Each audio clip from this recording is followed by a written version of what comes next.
જીવી જ ન શકે. ધ્યાન રાખજો. આશા અમર છે, એના કારણે તો આપણે જીવીએ છીએ.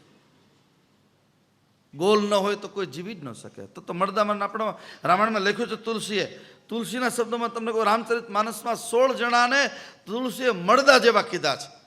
કોલ કામ બસ કૃપન વિમૂઢા, અતિ દરિદ્ર અજસી અતિ બૂઢા, આવું રામાયણમાં લખ્યું છે. આ લોકો જીવતા છે મળદા જેવા છે, એની કોઈ કિંમત નથી. અતિશય ક્રોધી મળદા જેવો માણસ છે, અતિશય ગુસ્સો આવે. યાદ રાખજો ભાઈઓ બહેનો, આપને વિનંતી કરું છું, બીજા બધા દુર્ગુણોને છુપાવી શકાય છે, ક્રોધ એક એવો દુર્ગુણ છે, ગુસ્સો ન આવવો જોઈએ, એનું ધ્યાન રાખજો. બસ ગમે તે પ્રકારે ગુસ્સાને શાંત કરો, અને ગુસ્સાને શાંત કરવાની રામબાણ ઈલાજ એક જ દવા છે, ફક્ત અને ફક્ત એક જ દવા, હરિનામ સ્મરણ. ભજ ગોવિંદમ ભજ ગોવિંદમ ભજ ગોવિંદમ મૂઢ મતે, જગતગુરુ ભગવાન શંકરાચાર્ય કહે છે. ક્રોધ અતિ પાપનું મૂળ છે. જેને રાસલીલામાં પ્રવેશ કરવો છે એને રાસલીલાના નિયમો પાળવા પડશે, તો રાસમાં આપણને પ્રવેશ પ્રાપ્ત થશે.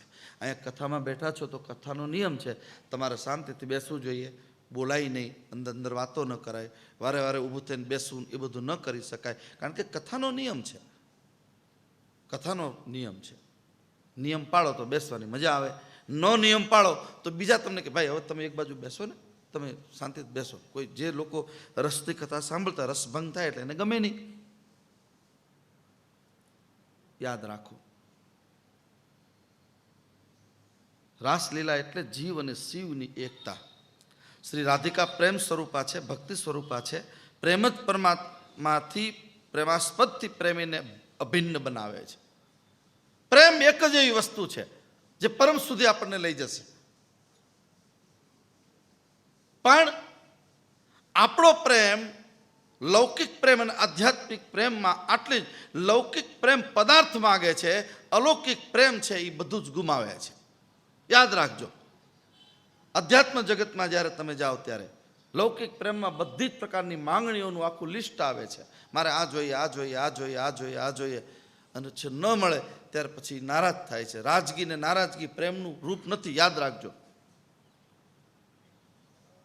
ભગવાન દશરથ મહારાજ મનુ અને શત્રુપાના રૂપમાં જ્યારે ભગવાન પ્રસન્ન થાય છે, ચાહો તુમય સમાન સુત, મને તમારા જેવો દીકરો જોઈએ. ભગવાન કહે છે મારા જેવો ક્યાં ગોતવા જાઉં, હું જ તમારે ત્યાં દીકરો બનીને આવું, ચાલો ને. પણ જો એને માગ્યું છે કેવું, ભગવાન આપશો ને કે હા, વચન વચન,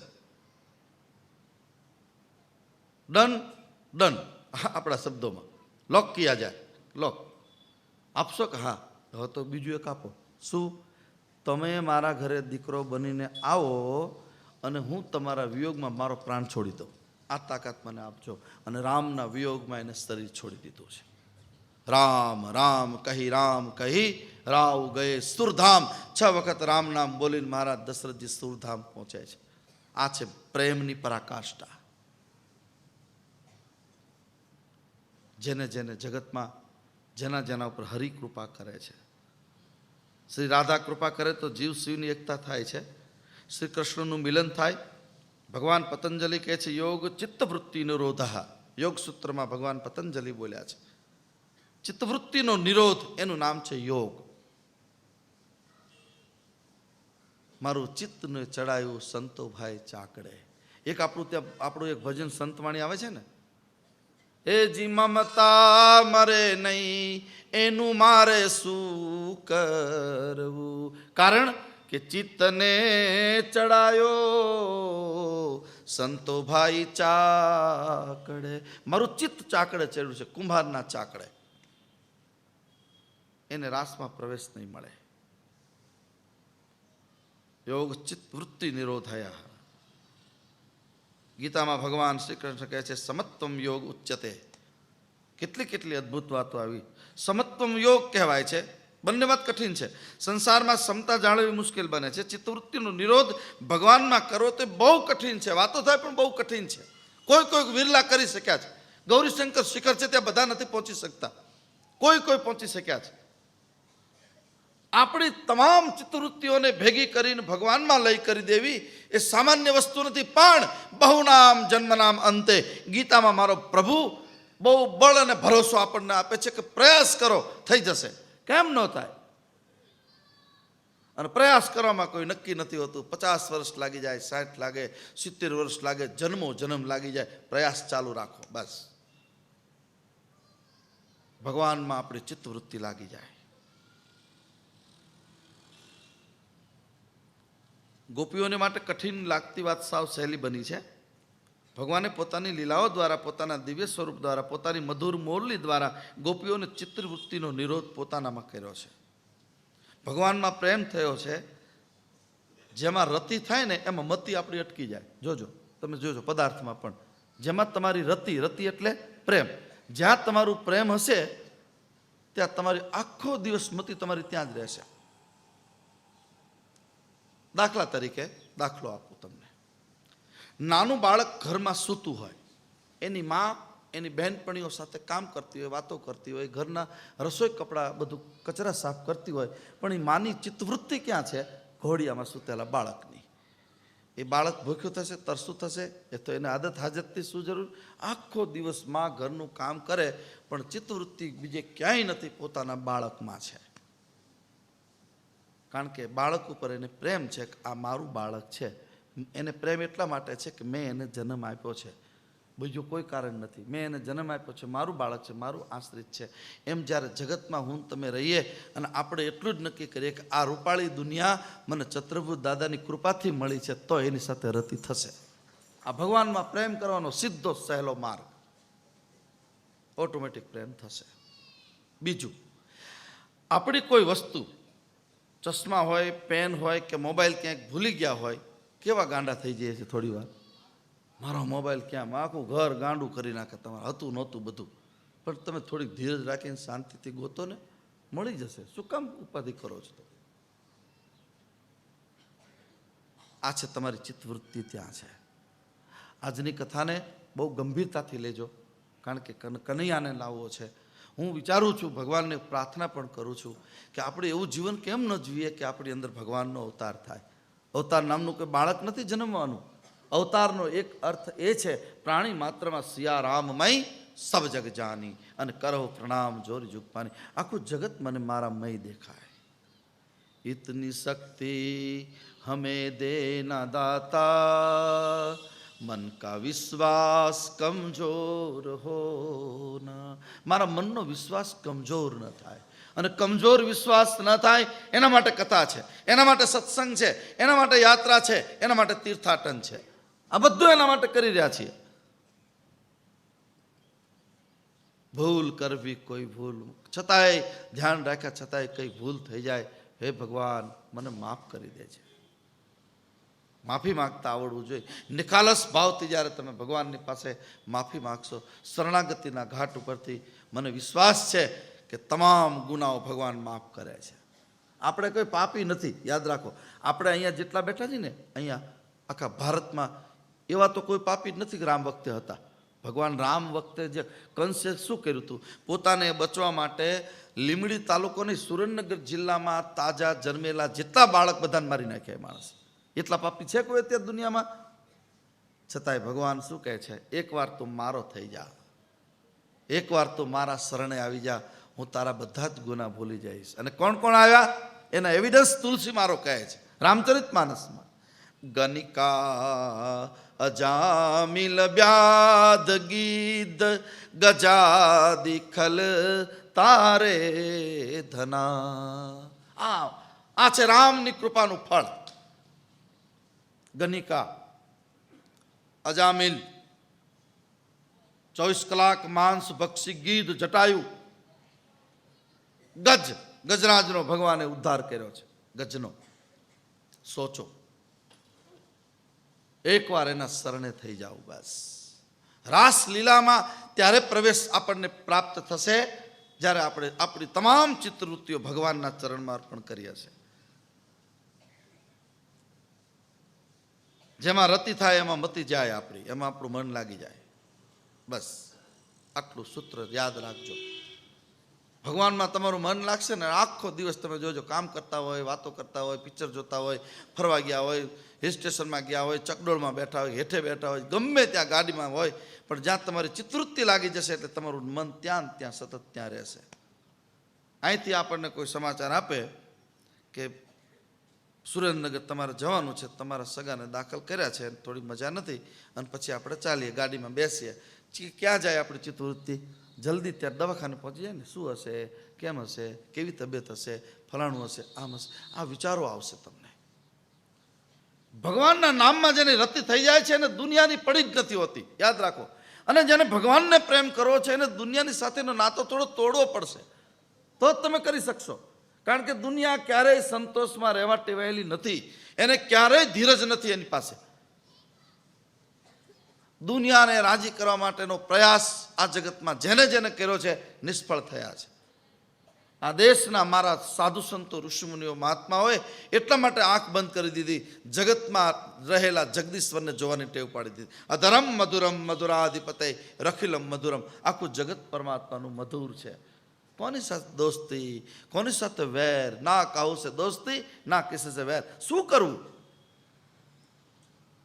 ભગવાનનું જ્યારે, ભગવાનની કથામાં જ્યારે પ્રેમ જાગે છે, સુખદેવ મામુની પરીક્ષિતને કહે છે, રાજન, પ્રેમની 3 અવસ્થા છે, યાદ રાખો.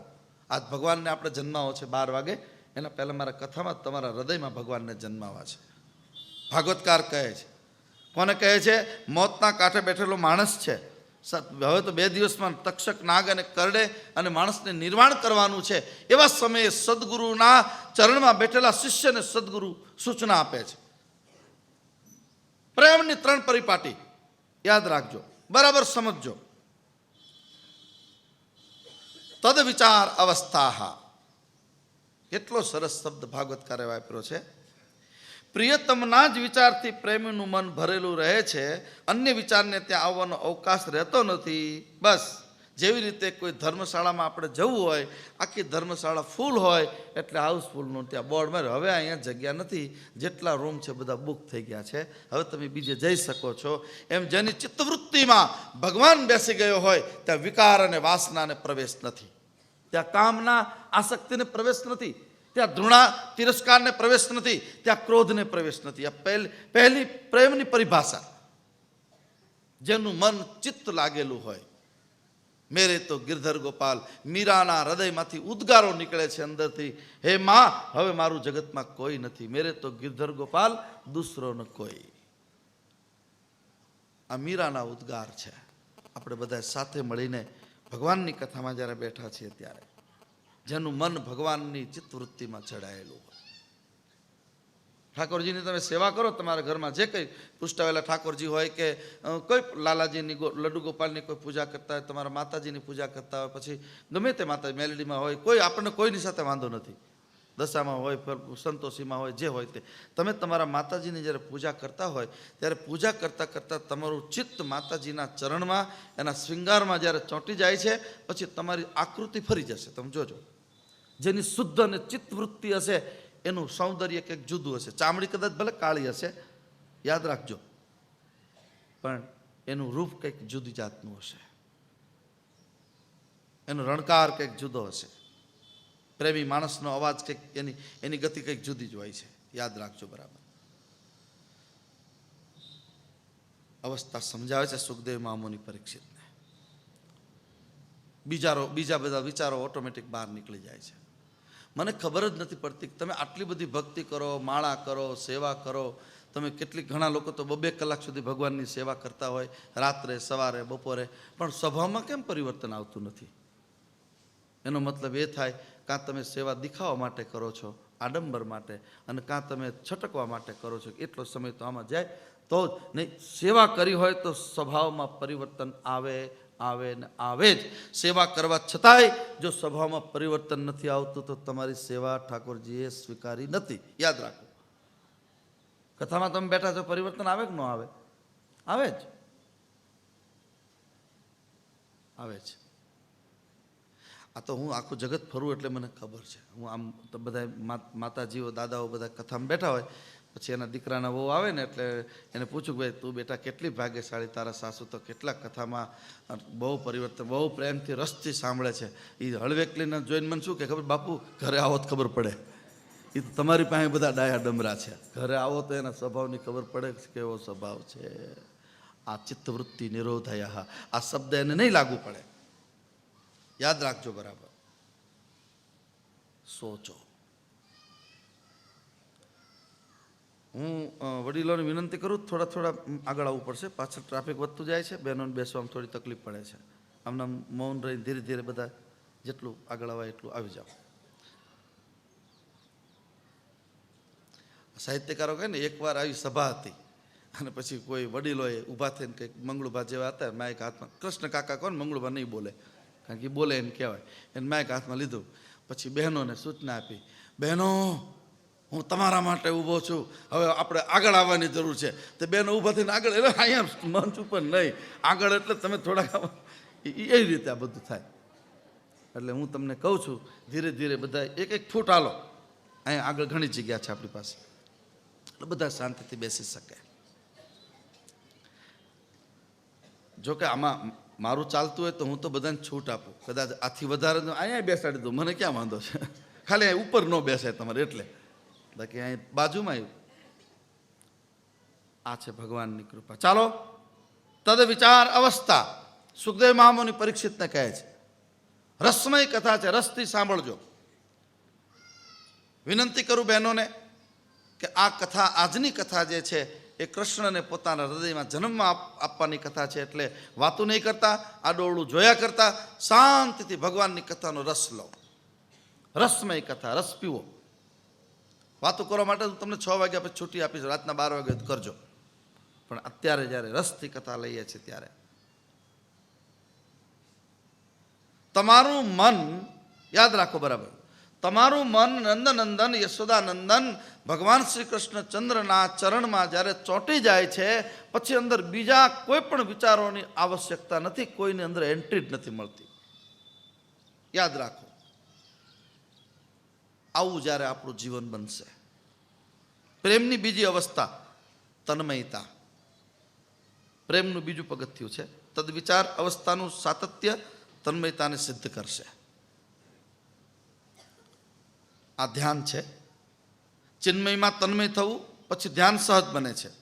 યોગ માર્ગમાં યોગી ધીમે ધીમે ધીમે પગથિયા ચડે. યમ, નિયમ, આસન, પ્રાણાયામ, પ્રત્યાહાર, ધારણા, ધ્યાન અને પછી સમાધિ, જે આપણા યોગીઓની વાત છે. એટલે સવા બાપા એકમથી લઈને પીપળીનો સવા બાપો કેટલી વાતો પૂનમ સુધી લઈ જાય. ગગનગઢ રમવાને હાલો, કેટલી વાતો છે. બહુ અદ્ભુત રીતે એને ગાયું છે. આ એક અવસ્થા છે. ગોપીઓ માટે રાસ એ તન્મયતા છે, ધ્યાન પણ એમાં છે. કારણ કે ગોપીઓને ભગવાન સિવાય બીજો વિચાર નથી આવતો. ભગવાનની જ્યારે સેવા કરો, ભગવાનની જ્યારે પૂજા કરો, ભગવાનની પાસે જ્યારે બેઠા હોય ત્યારે તમામ વિચારોને એક બાજુ સાઈડ કરી દો તમે, અને ભગવાનમાં મન પરોશો એટલે ભગવાન કૃપા કરશે. ચિત્તવૃત્તિ નિરોધાયા, પછી ચિત્તવૃત્તિનો નિરોધ થશે અને ભગવાનમાં લય થઈ જશે. આટલું તમે જરાક સમજજો. ભગવાનને જેને ભજન કરવું છે એને. હું તમને એ પણ કહી દઉં, યાદ રાખો, હું માળા પકડાવવાવાળો સાધુ નથી. તમે આખો દી માળા કરો ને જપ કરો ને તપ કર્યા કરો નહીં. તમે બધું જ કામ, તમારા સંસારના બધા જ કામ તમે કરો, કોઈ રોકો. પણ વાત મારી એક છે, તમારી ચિત્તવૃત્તિ ઠાકોરજીના શરણમાં રહેવી જોઈએ. આપણે ત્યાં નોળિયો અને સર્પ એ ઝઘડે છે ત્યારે હંમેશા વિજય નોળિયાનો જ થાય છે. શ્રાપનો કહી દીધું. આટલો મોટો કોબરા ઝેરી હોય પણ શ્રાપ મૃતપ્રાય થાય છે. કારણ શ્રાપની પાસે પોતાનો અહંકાર છે, પોતાનું ઝેર છે, પોતાનો ક્રોધ છે, પોતે ફૂફાડો મારીને ગમે એને ફુવારો મારીને મારી શકે છે. એ ચોક્કસ છે. એની પાસે શરણાગતિ નથી. નોળિયાની પાસે શરણાગતિ છે. કઈ? નોળવેલની. એ જેવો એને ડંખ મારે શ્રાપ એટલે એ તરત દોડીને સીધો નોળવેલ અંદરમાં જે નોળવેલ સૂંઘ્યા, નોળવેલ સૂંઘે, ઝેર ઉતરી જાય. વળી કેટલાક ડંખ મારે, પેલો ઝેર હોય એટલું તો નીકળી જાય. મારા આપને એ કહેવું છે કે જગતના તમામ કામ કરો. જ્યારે હાઇપર ટેન્શન લાગે, ડિપ્રેશન લાગે, મન ઉપર વજન લાગે, લો બીપી, હાઈ બીપી, આવું કંઈક થાય, તમારું શરીર તમારું કયું ન કરે ને, ત્યારે નોળવેલને સૂંઘવાની ટેવ રાખો. નોળવેલ કઈ? સદગુરુનું સાનિધ્ય. પોતાના ગુરુની પાસે અથવા તો ગુરુ શરીરધારી ન હોય આપણી પાસે તો શાસ્ત્રનું સેવન કરો. શાસ્ત્રને તો ભગવાનની કથા વાર્તા સાંભળો, ઠાકોરજીની સેવા કરો. તમારા ઘરમાં લાલજીનું સ્વરૂપ હોય, શાલિગ્રામ સ્વરૂપ હોય, સેવા કરો એની. એનાથી તમારું ચિત્તવૃત્તિ નિરોધાય. એ ભગવાનમાં તમારું મન લાગશે. જેવું ભગવાનમાં મન લાગ્યું, બેડો પાર. પછી આપણને ઈશ્વર સમજાશે. ગોપીઓ માટે રાસ, તન્મયતા એ ધ્યાન છે. ગોપીઓ રાસમાં પ્રેમની ત્રીજી અવસ્થા છે તદેકતા. ત્રીજી અવસ્થા પ્રેમની.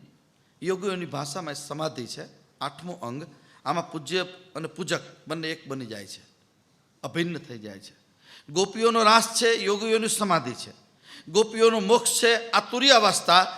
આ બ્રહ્માત્મિક ભાવની વાતો છે, એક બ્રહ્મ, જીવ અને શિવ એક થવાની વાતો. એટલે ફરીવાર કહું કે રાસની જ્યારે કથા આવે ત્યારે પેલો રાસ, એક ભાઈ ને એક બેના હાથમાં દાંડિયા લઈને ગોળ ગોળ ફરી, રાસ નહીં. યાદ રાખો, રાસ એટલે તમારી તમામ ચિત્તવૃત્તિઓ પરમાત્માના ચરણમાં ચોંટી ગઈ અને તમારું મન પછી વૈશ્વિક ફલક ઉપર કામ કરતું થઈ જાય. એટલે કબીરને સમાધિ ભાષામાં ગાવું પડે, ના કાઉ સે દોસ્તી, ના કિસી સે વૈર. એને પછી છેલ્લી અવસ્થા આવે છે. અષ્ટમીનો આજે દિવસ છે. વિનંતી કરું છું, જીવન એવું જીવજો. અત્યારે સાંપ્રત સમયને બહુ જરૂર છે. બહુ મહેનત પડે છે અમને, એટલે કહું છું. ગામડે ગામડે ક્યાંક અરાજકતા, ક્યાંક અસમંજસતા હોય. અહીંના બધા આયોજકો પણ મને કહે, એ લોકો પણ ચિંતા કરતા હોય. ઘણીવાર ગામડાઓમાં ક્યારેક એવી ઘટનાઓ, બનાવ અણબનાવ કંઈક બન્યો હોય તો કિરીટસિંહ પણ દોડતા હોય, કૃષ્ણસિંહ એ મને કંઈક બાપુ આમાં કંઈક આમ કરવું પડશે. અને વળી આપણે એને સમજાવીએ, સમજાવીને પછી ધીરજથી અને બધું, અને વળી ક્યાંક પાટે ગાડી ચડે. આ મહેનત બહુ પડે છે, એટલે હું તમને કહી રહ્યો છું. હવે જીવન જીવવાની કળા ફેરવો. अब नया भारत की शुरुआत हो गई है. आध्यात्म जगत को पण कुछ करना पड़ेगा. કંઈક કરવું પડશે. આપણે વિચારો બદલવા પડશે, રહેન સહેન બદલવી પડશે. 50 વર્ષ જૂની જે પહેલે ગોદડી પહેરી હતી, ગોદડીને બદલાવી પડશે, અથવા તો એના ઉપર કવર નવું કરવું પડશે. હવે કરવું પડશે. જગત ચિંતિત છે, જગતના આગેવાનો બધા ચિંતિત છે. કોઈ પણ ક્ષેત્રમાં, રાજકીય ક્ષેત્રમાં હોય, આધ્યાત્મિક ધાર્મિક અમારા જેવા સાધુ સંતો હોય, તે ગામડાના ગોર મહારાજ કે ગામડાના રામજી મંદિરના પૂજારીઓ, એ બધા ટેન્શનમાં છે કે કઈ રીતે જગતને સમજાવવું. યાદ રાખો બરાબર, વાત વાતમાં ક્રોધ, વાત વાતમાં કામ, વાત વાતમાં આસક્તિના ખેલ ખેલાઈ જાય, વાત વાતમાં હતું નહોતું થઈ જાય છે. એવા સમયે ભગવાનની કથા દીવાદાંડી રૂપ કામ કરે છે. કથાનો આશ્રય કરશો તો નવું પરિવર્તન આવશે. આટલો સંકલ્પ લઈને નહીં જાઓ તમે. આજે જન્માષ્ટમીનો દિવસ છે. ભાઈઓ બહેનો બધાને વિનંતી કરું છું કે એક સંકલ્પ લઈને જજો કે આજ અહીંયા મોટા મંદિરમાં ભગવાનનો જન્મ કરાવી, આવતા વર્ષે જ્યારે મોટા મંદિરમાં આવીએ ત્યાં સુધી અમારા પરિવારમાં, અમારા ઘરમાં, અમારા ખોરડામાં, અમારા રૂમમાં ક્યારેય કજ્જો કંકાસ નહીં હોય, ક્યારેય દેશ ભાવ વૃત્તિ નહીં હોય અમારી. આટલા વિશાળ જો બનશો તો મને લાગે છે કે આવતી જન્માષ્ટમી આવે એના પહેલાં મારો હરિ તમારા ઘરે દર્શન દેવા તમને આવે. કેમ ન આવે? આ થશે. તૈયારી હોવી જોઈએ આપણી. બસ. બીજું, ઓકાતને કોઈ દી ભૂલવી નહીં. માણસ, કક્ષા વગરના માણસો પાસે સત્તા, સંપત્તિ, વૈભવ જ્યારે આવે છે ને, ત્યારે ઓકાતને ભૂલી જાય છે. હું શું હતો. આપણે યાદ રાખવું જોઈએ કે એક દિવસ પગમાં ચપ્પલ લઈ નહોતા. આજ ઈશ્વરે કેટલી મોટી કૃપા કરી છે. યાદ રાખો, સુખ તમારું ડબલ ડબલ ડબલ ડબલ આમ ચક્રવર્તી વ્યાજ સાથે વધશે. સમજો બરાબર. ઓકાતને ભૂલો નહીં. ભાગ્યના બળથી, તમારી મહેનતથી કદાચ થોડાક પૈસા મળી જાય. કક્ષા વગરના માણસો પાસે જ્યારે સત્તા, સંપત્તિ ને વૈભવ આવે છે, ત્યારે એ સત્તા, સંપત્તિ, વૈભવ દ્વારા બીજાને દુભવવાનું જ કામ કરતો છે. તમે જોઈ લેજો ગમે ત્યાં જગતમાં. અને છેલ્લે એની પાસે રામપાત્ર જ હોય, એક જ દસકો હોય, એની પાસે બીજો દસકો નહીં, મોકો જ નથી આપતો પરમાત્મા. કંઈક શીખજો ભગવાનની કથામાં. જેને નંદનંદન યશોદાનંદનને પ્રેમ કરવો છે એવા માણસોએ સાવધાનીપૂર્વક કોઈના દિલને ક્યારેય ઠેસ પહોંચે એવું બોલવું નહીં. આપણી ભાષા એટલી બધી વક્ર થઈ ગઈ છે. ઘરમાં સાસુ હોય, નણંદ દેરાણા જેઠા ભેગા રહે, એ એટલું બધું ગંદુ બોલતા હોય, બિચારી ઓલી આમ ઊભી ઊભી સળગી જાય એટલી એ તમારા જે કડવા અને ખરાબ બોલવાની જે આદત છે એ આદતને પરિવર્તિત કરવી પડશે જન્માષ્ટમીના દિવસે. એટલે હું હંમેશા પહેલા દિવસે જ્યારે કથા થઈ ત્યારે પણ મેં કહ્યું હતું, આ તાજું કરી દઉં કે 3 પ્રકારે ભગવાન ચતુર્ભુજ દાદાની સેવા થાય. વાણી દ્વારા સેવા. હું એવી વાણી નહીં બોલું કે મારા બોલવાથી કોઈના દિલને ઠેસ પહોંચી જાય. હું એવી વાણી નહીં બોલું કે બીજાને દુઃખ લાગી જાય. વાણી ઉપર આખો આધાર છે. વિચાર દ્વારા ચતુર્ભુજ દાદાની સેવા. મારો વિચાર પવિત્ર હોય. ઘણા માણસો કહે ને અમારે બહુ બધું કરવું છે, સેવા ખૂબ કરવી છે, ભગવાન જ્યારે અનુકૂળતા મોકો આપશે ત્યારે એ ગોલ છે, નક્કી કરો, આપશે જ. વાણી દ્વારા સેવા, વિચાર દ્વારા સેવા, વર્તન દ્વારા સેવા. મારું વર્તન એવું ન હોવું જોઈએ. એવું વર્તન નહીં કરતા આખું ઘર મૂંઝાય, ન કહી શકે, ન સહી શકે. ધ્યાન રાખજો બરાબર. રામાયણમાં પણ હતો કોપ ભુવન. એક મંથરાની શિખામણના કારણે ઘણા લોકો રામાયણને ખબર નહીં, એ લોકો એમ પૂછે, મને ગામડા પ્રશ્ન પૂછે કે દશરથ રાજાએ કોપ ભુવન બનાવ્યો શું કામ? આ બધા અમુક રૂમ બનાવવાના ન હોય, એ બધા તૈયાર રેડીમેડ મળતા હોય, ઊભા થઈ જાય તરત જ. તમે તમારા ઘરમાં સાસુ કંઈક બોલે, દેરાણા જેઠાણા વચ્ચે કંઈક થયું હોય અને રિસાઈને રૂમમાં બેસી જાવ છો ને મોઢું ચડાવીને, એ કોપ ભુવન, બીજું શું છે? ભલે તમારો બેડરૂમ પણ કોપ ભુવન. કોપ ભુવનને ઇન્ફ્રાસ્ટ્રક્ચર ઊભું નથી કરવાનું, એનું અલગ નથી હોતું. આજ સોચજો ભગવાનની કથા પછી. તમારું વાણી, તમારું વર્તન અને તમારો વિચાર જો પવિત્ર બનશે તો જીવન જીવવાની મજા આવશે. આપણું બધું જુદું જુદું છે. કાયમ કહું મને કયા કરું, એટલે મને ગમે એટલે કયા કરું છું કે આપણે ભગવાન પાસે આવીએ મંદિરમાં ત્યારે ગાઈએ, હું તો પ્રભુ તારી છું, તમે પ્રભુ મારા છો, આવો આવો કનૈયા કાળા. કેટલું ગમે આપણને ભગવાન. વાહ વાહ, ભગત છે ને. ઘરે જઈને બબલીની બાને કે હું તારો છું, મામાને કહે છું તારો ભાણેજ છું, કાકાને કે હું તારો ભત્રીજો છું. કેટલા કેટલા આપણા પ્રેમના ટુકડા થયા, આપણે સમજ્યા નહીં. મારા દેશની મારી ગોપીઓ સમજી ગઈ એટલે એને કૃષ્ણ પરમાત્માને બધું સમર્પણ કરી દીધું. એટલે સર્વધર્માન પરિત્યજ્યમ, બધું જ ત્યાગ કર્યું. મામેકમ શરણમ વ્રજ, તું મારા શરણે આવી જા. જ્યારે ભગવાનના શરણે આપણે થઈ જશું, ના કહું છે દોસ્તી, ના કિસે સે વૈર. આટલી વસ્તુ ભગવાનની કથા પછી સમજજો. વાણી દ્વારા, વર્તન દ્વારા, વિચાર દ્વારા. પ્રેમની ત્રીજી અવસ્થા તદેકતા, યોગીઓની ભાષા છે. 8મું અંગ. આમાં પૂજ્ય અને પૂજક એક બની જાય, અભિન્ન થઈ જાય. ગોપીઓનો રાસ છે, યોગીઓની સમાધિ છે, જ્ઞાનીઓનો મોક્ષ છે. આ જ્ઞાની મોક્ષને પ્રાપ્ત કરે. આ તુર્યાવસ્થા, જીવ અને શિવ એક બને છે. કૃષ્ણ એટલે સૌને આકર્ષિત કરનારું, ખેંચનારું કેન્દ્ર બિંદુ. કરસતી આકર્ષતી ઇતિ કૃષ્ણ. કૃષ્ણ શું કરે છે? તમારા શરીરને નથી આકર્ષતું. ધ્યાન રાખજો, શરીરનું આકર્ષણ જ્યાં પણ છે, રૂપ અને રંગમાં જ્યારે તમે ફસાણા છો ત્યારે ત્યાં કંઈક ખોટું થયું છે. પણ અહીંયા ચિત્રવૃત્તિઓ ગોપીની સાથે તમે સરખાવો, એની ઝેરોક્ષ કરીને તમે વાપરો. એક્સરે લઈ લો ગોપીનો. શું કર્યું છે? ગોપીએ પોતાનું ચિત્ત શ્રી કૃષ્ણના ચરણમાં ચોંટાડી દીધું છે. એટલે તમામ ધર્મો એની પાસે આવી ગયા. કૃષ્ણ એની પાછળ પાછળ ફરે છે. એક એવી ભૂમિકા તૈયાર થાય કે ભગવાનને ગોતો ન પડે, નહીં જડે. ક્યાં ગોતશો એને? દેખંદારે કોઈ આદલમાં, નિરખંદા પરખંદારે કોઈ આદલમાં. ઝણણ ઝણણ ઝણણ ઝણ ઝાલરડી વાગે. બોલે બોલાવે ભાઈ. આ કૃષ્ણ અને ગોપીનું મિલન આપણી સંતવાણીમાં. બોલે બોલાવે ભાઈ સબ ઘટ બોલે, સબ ઘટમાં એ રિયો રે સમાય. ઝણણ ઝણણ ઝણણ ઝણ ઝાલરડી. આ ઝાલર જેને જેને વાગી છે દુનિયામાં, દેશની ગોપીઓને વાગી ઝાલર, સમજાઈ ગયું. મીરાને વાગી, સમજી ગઈ. નરસિંહ મહેતાને વાગી, સમજી ગઈ. ગંગા સતી પાનબાઈને વાગી, સમજી ગઈ. આપણે તો મંદિરની ઝાલરડા ટન ટન ટન ટન કરવા રહ્યા. બહાર નીકળો ઠન ઠન ગોપાલ. યાદ રાખજો બરાબર. આ ઝાલર જ્યારે તમારી પ્રેમની ઝાલર અંદર વાગશે, ત્યારે તમને ગોપીનો માર્ગ સમજાશે, ત્યારે સમાધિ સમજાશે, ત્યારે સત્ય સમજાશે, ત્યારે તમને પ્રેમ સમજાશે, ત્યારે પરમાત્માની કૃપા સમજાશે.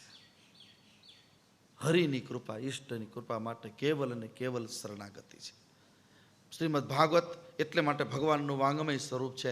અહીંયા કેવલ શરણાગતિ સિવાય ચાલાકી લુચ્ચાઈ ન કરવી. બહુ ચાલાકી કરો ને પકડાઈ જવાય.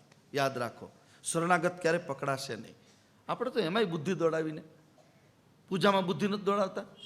ઘરે સત્યનારાયણ ભગવાનની કથા હોય ને એટલે પૂજા ઓલા પેલા ગોર બાપાને કહે તમે બધું લેતા આવજો ને, ઓલી પૂજાની હોપારી હળી ગયેલી મરે, બે ખાય, પૂજારી ખાય તો એ મરે, એવી હોય નાની નાની કામ. ભગવાનને છેતરીએ છીએ આપણે. યાદ રાખો, ભગવાનને છેતરવા નહીં. મોટા બાપુ ગાતા, મોટા બાપુ કીર્તન બધાને બહુ ગવડાતા ને ગાતા. મને બધા 2-3 શબ્દો યાદ છે, મારી પાસે આખું લખેલું પણ છે, પણ ગાતા સરસ રીતે. આપણે હાલો એના 1-2 બંધ ગાઈએ. તારા મનમાં કપટ અભિમાન, રામ કેમ રાજી રહે. સબ ગાઈએ.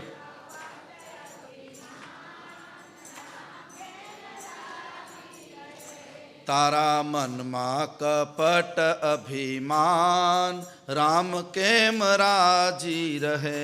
તારા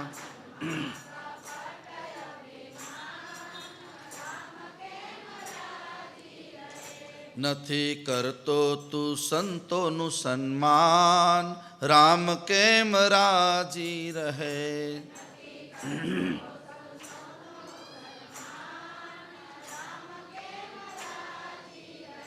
સંતોનું સન્માન એટલે યાદ રાખજો, દાઢી મૂછ હોય, મોટા મંદિરના મહંત હોય, લાલદાસ બાપુ હોય, ફલાણા, એ નહીં. સંત એટલે કોણ? તમારા ઘરમાં તમારાથી મોટી ઉંમરના જેટલા સજ્જનો છે એ સંત. તમે તમારા પરિવારને સન્માન નથી આપી શકતા અને બીજે સન્માન લેવા પણ તમે દોડો છો. આ ગોપીઓની વાત મારે તમને સમજાવી છે. નથી કરતો તું સંતોનું સન્માન, રામ કેમ રાજી રહે. નથી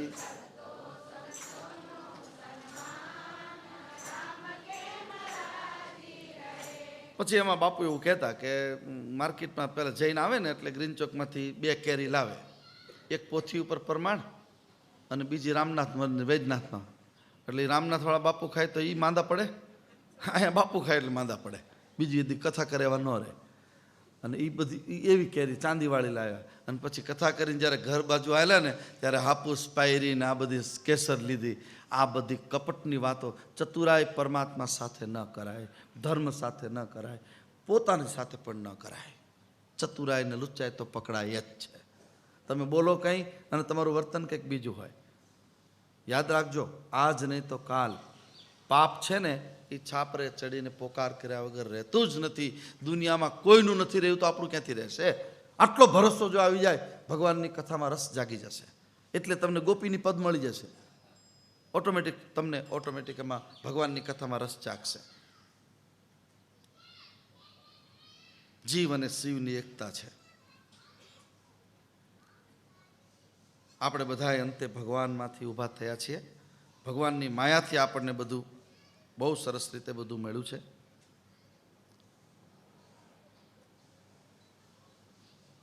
તુલસીદાસજી પણ રામચરિત માનસમાં લખે છે, બ્રહ્માંડ નિકાયા નિરમતિ માયા, રોમ રોમ પ્રતિભેદ કહે. ભગવાનની સ્તુતિ કર્યું છે. ભગવાનનું વિરાટ રૂપ બધું ઘૂમી રહ્યું છે. આ કથા તમારા મગજમાં ઘૂમે છે કે નથી ઘૂમતી? તમે જોજો, ઘૂમે જ મગજમાં. રાતે તમે સપનામાં આવે, કથામાં બેઠા, કથામાં આમ આવ્યું તેમ આવ્યું, આ બધું થાય. કારણ કે રતિ એટલે પ્રેમ. અત્યારે આપણે ભગવાનની કથા દ્વારા ભગવાનને પ્રેમ કરી રહ્યા છીએ. કેન્દ્રમાં કૃષ્ણ છે ને હું ગોપી છું, આટલું સમજી જાઓ બસ. જગતના તમામ કામકાજ કરવાની તમને છુટ્ટી છે. કોઈને મારે બાવા બનાવવા, હું બાવા બનાવનારો સાધુ નથી, મારે કોઈને બનાવવા નથી. જે છે ને એ હચવાતા નથી. સીધી વાત છે. પરાણે બનાવો એટલે વળી કંઈક બીજું કરીને ઉભા રહે. એના કરતાં કબીરના શબ્દો મને યાદ ગમે છે એટલે કહું. કબીર એમ કહેતા હતા કે ઘર તજ બન નહીં જાના સાધો, ઘર તજ બન નહીં જાના, બન મેં ગયે કલ્પના ઉપજે તો ફિર તો કહાં સમાઈ. ઉતાવળે વૈરાગ લાવવાથી પછી વનમાં જાય ને પછી ત્યાં જઈને કંઈક નવું કરતો હોય છે. એટલે ધ્યાન રાખજો બરાબર. અહીંયા શું કરવાનું છે?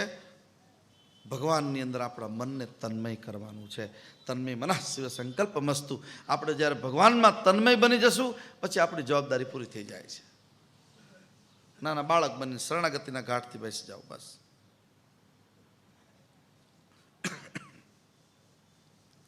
જીવન આપણું રાસ બની જાય એનું નામ છે મોક્ષ. રાસનો મતલબ છે મારી દરેક ક્રિયા ભગવાન પરખ હોય. તમે નોકરી કરતા હોય, ધ્યાન રાખજો, આ કથા આખી દુનિયામાં જાય છે, બધાને કહું છું.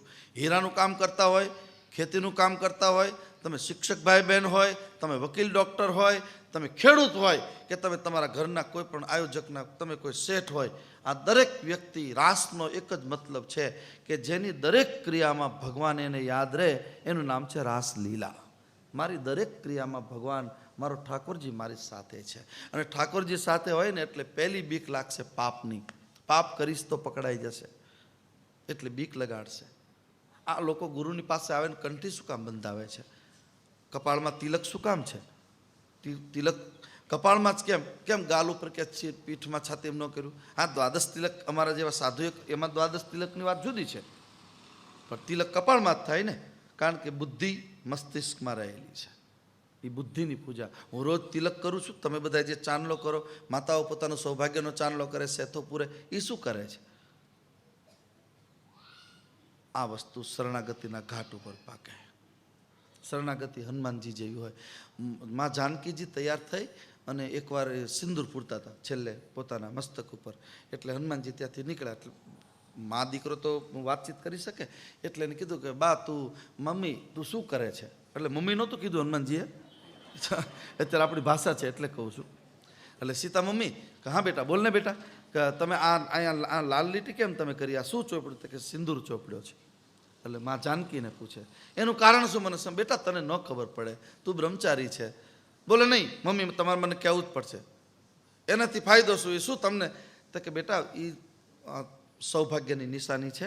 હું અહીંયા સિંદૂર ચોપડું ને એટલે રામ મને બહુ પ્રેમ કરે, તારા પપ્પા મને પ્રેમ કરે. હનુમાનજીના મગજમાં એક જ બેઠું કે લીટી કરવાથી પ્રેમ કરે રામ. એને શું કર્યું કે આખું ડબલું જ લખ્યું, એટલે આ સોળો ચડાવો હજી હેરાન થઈ છે એમ. બોલો, સવારમાં આખું 2 કિલો લઈને રંગી નાખ્યું. કે પછી મમ્મી કેવો લાગો છું? આ શું કર્યું હનુમાન? તે પણ તમે કીધું હતું ને કે સિંધુની લીટી કરો એટલે રામ રાજી થાય. હા, તો કે મેં તો આખું રંગી નાખ્યું, મારી ઉપર કેટલો રાજી થશે? અને રાજી થયો એનું પરિણામ ગામડે ગામડે બાપો બેઠો છે. આનું નામ છે પ્રેમ, આનું નામ છે શરણાગતિનો ઘાટ. આ ભગવાનની કથા આપણને રાસલીલામાં પ્રવેશ કરાવે છે. રાસનો મતલબ તમારી દરેક ચિત્તવૃત્તિઓ ભગવાનમાં લય પામી જાય, બસ તો એને રાસની એવી પરિભાષા સમજાશે. ઉઠ જાગ મુસાફિર ભોર ભઈ, અબ રે ન કહા તું સોવત હૈ, જો સોવત હૈ વો ખોવત હૈ, જો જાગત હૈ વો પાવત હૈ. આપણે ભણતા હતા ત્યારે આ કવિતા આવતી હતી. હા, જેને આવતી હશે બધાને ખબર છે, ભણ્યા હશે એને. આ સરસ આવતું હતું, મને બહુ સરસ સમજાવતા હતા. અમારા એક સાહેબ હતા, બહુ સરસ. એ ગુજરાતી હોય કે હિન્દી ભાષા કે સંસ્કૃત જ્યારે શીખવાડતા હતા, એનો પીરિયડ શરૂ થાય આપણને થાય ઓહો કથા ચાલતી હોય એ રીતે, એટલા ધ્યાન મગ્ન થઈને. શિક્ષકો પણ એવા હોવા જોઈએ. દેશમાં હવે એવા શિક્ષકોની જરૂર છે જે શિક્ષકને કેવલ પગારની સાથે નિસ્બત છે. શિક્ષક નથી, યાદ રાખો. શિક્ષક એટલે માનું માતૃત્વ એમાં છલકાતું હોય, પુરુષ હોય કે. એટલે આપણે ત્યાં અભ્રંશ શબ્દ આવ્યો શિક્ષક માટે. મા સ્તર એટલે કે આનું સ્તર કેટલું છે? મા જેટલું ઊંચું છે. શું કામ મા કરતાં ઊંચું છે?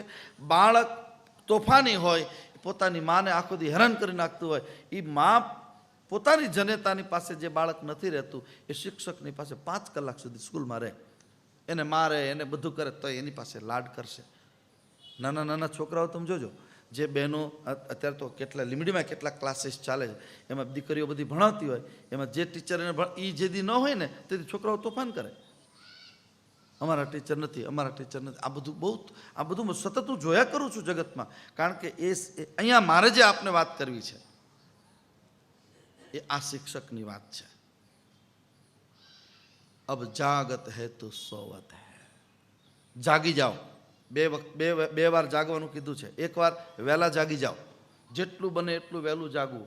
આમ તો સૂર્ય ઉદય પહેલાં જાગી જવું જોઈએ. જેને પોતાનું આરોગ્યનું ધ્યાન રાખવું છે, જેને પોતાની આંખથી લઈને લીવરથી લઈને તમામ હાર્ટ રોગોથી જેને બચવું છે, એવા લોકોએ સૂર્ય ઉદય પહેલાં જાગી જવું જોઈએ. કારણ કે નભ ચીરકે જબ ભર્ગ બનાયો, આકાશને ચીરીને પહેલું જે સૂર્યનું કિરણ પડે છે એમાં વિટામિન સી હોય છે. અને વિટામિન સીની પંચભૌતિક શરીરના બધા જ અંગમાં જરૂર હોય છે. પછી વિટામિન સીની ગોળીઓ ખાવાથી કાંઈ મેળ નહીં પડે, યાદ રાખજો. હવે તો બધું એ આવી ગયું છે. બસ કેટલું કેટલું જો સોવત હે વો ખોવત હે. જે બહુ સૂઈ રહે છે ને એ નુકસાન જ હોય છે. કેવી રીતે? હું ગામડાની વાત કરું. તમે કોઈને ઘરે મહેમાન થઈને ગયા હોય, 7 વાગે જાગો ને તો એકલા દૂધની ચા આવે, એકલું દૂધ. પછી 8 વાગે બીજી બને એમાં અડધો ગ્લાસ પાણી નાખ્યું હોય, પછી અડધું થઈ જાય. 9 વાગે જાગો ને એટલે ડોળિયું જ આવે, એમાં કંઈ હોય ને કલર જ હોય, બીજું કંઈ. કારણ કે એક ચા કલાક મોડા ઉઠવાથી ચા તમને સારી ન મળી હોય તો જીવનમાં બીજી કેટલી વસ્તુ ગુમાવશું. એટલે અહીંયા લખ્યું છે જો સોવત હે वो पावत, जो खोवत है जो जागत है वो पावत है. टुक निंद से अखिया खोल जरा, जागी जाओ. उठ निंद से अखिया खोल जरा, वो गाफिल रब से ध्यान लगा. एनी पास ध्यान लगाओ. यह प्रीत करण की રીત नहीं, रब जागत है तू सोवत है. એક બાજુ તો એમ કહે છે કે મારે ભગવાનને રબને પ્રેમ કરવો છે, ભગવાનને પ્રેમ કરવો છે, સૂઈ રહેવું. બે ધારામાં ઘાટીમાં ગાડી નહીં ચાલે.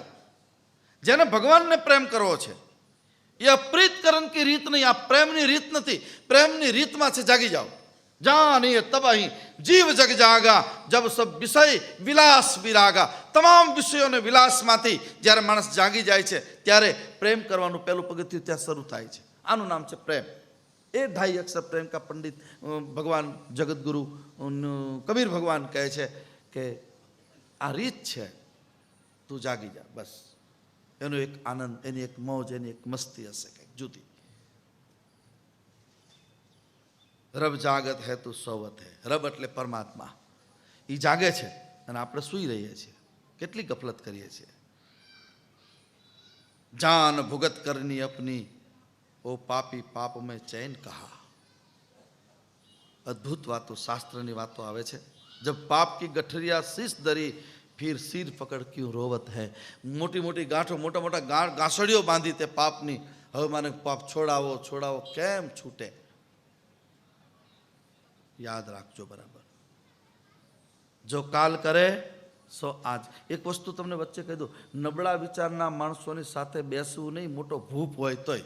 ગંગા સતી કહે છે મરને આવીને મોટો ભૂપ ધનનો ઢગલો કરે પણ એની સામે જોવું નહીં.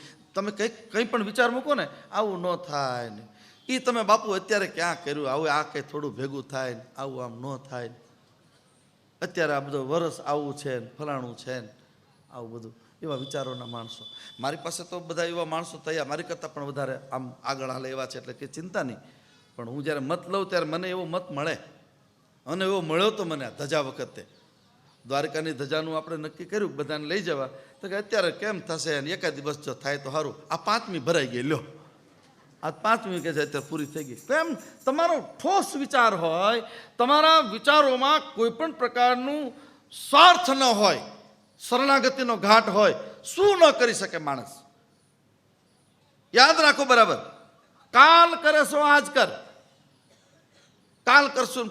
એક ભૂલ કરી ભગવાન દશરથ રાજાએ, આવતીકાલે રામને ગાદી ઉપર બેસાડી, એના કારણે આખી અયોધ્યાને 14 વર્ષ સુધી રડવું પડ્યું અને 3 માતાને વિધવા થવું પડ્યું. પોતે આખું રૂપાળું જગત મૂકીને જવું પડ્યું એક કાલ માટે. કાલની અવધિ ક્યારેક કરવાની, સારા વિચાર આવે ત્યારે તત્કાલ કરો.